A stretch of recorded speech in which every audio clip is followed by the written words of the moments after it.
idol, tingnan natin ulit. Ayan, kumulo na siya mga idol. Ayan o. Ayan, kumulo na siya mga idol. Pare, halo-haloin natin. Bali na ano ko na pala ito mga idol, na timplahan ko na pala ito. Pero tikman natin ulit.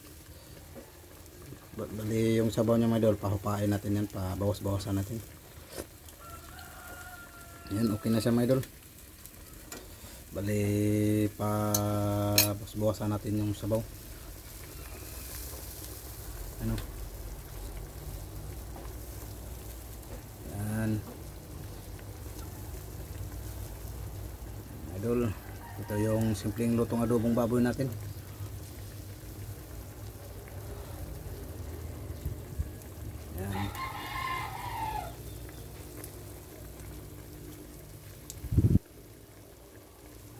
Idol,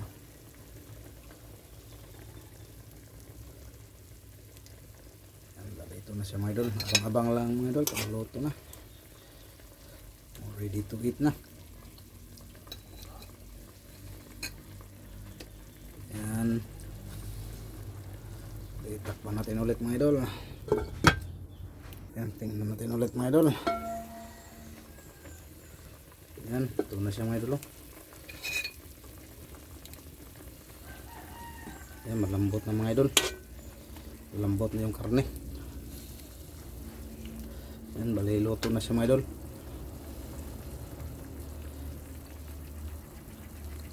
Okay na talaga yung timpla. Okay na. Yan o.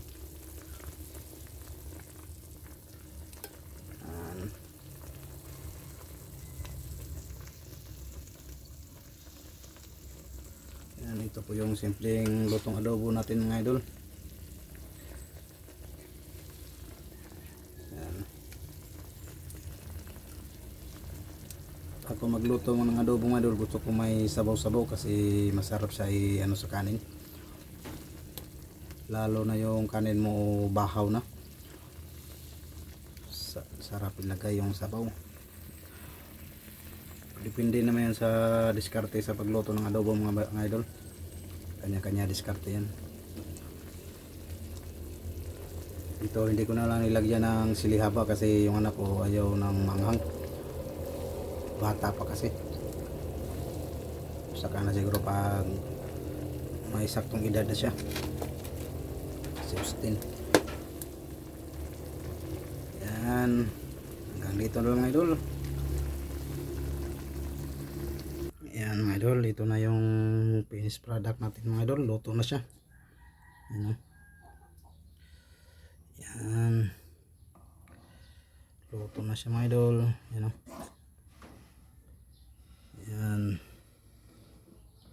Luto na po yung adobong baboy natin mga idol. Yan. Yan mga idol.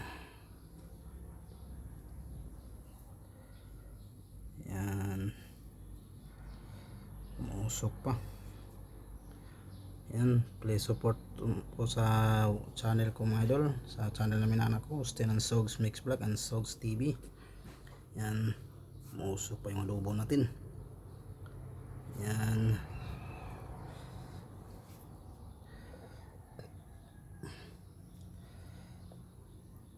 Yan, hanggang dito na lang mga idol. See you next video mga idol. Bye bye, God bless. Luto na po yung simpleng lutong adobo natin mga idol. Yan, hanggang dito na lang mga idol. See you next video. Yan, hanggang dito na lang. Bye bye, God bless. Ingat po palagi. Bye bye, God bless po sa inyo lahat. Bye bye, God bless. See you next video mga idol.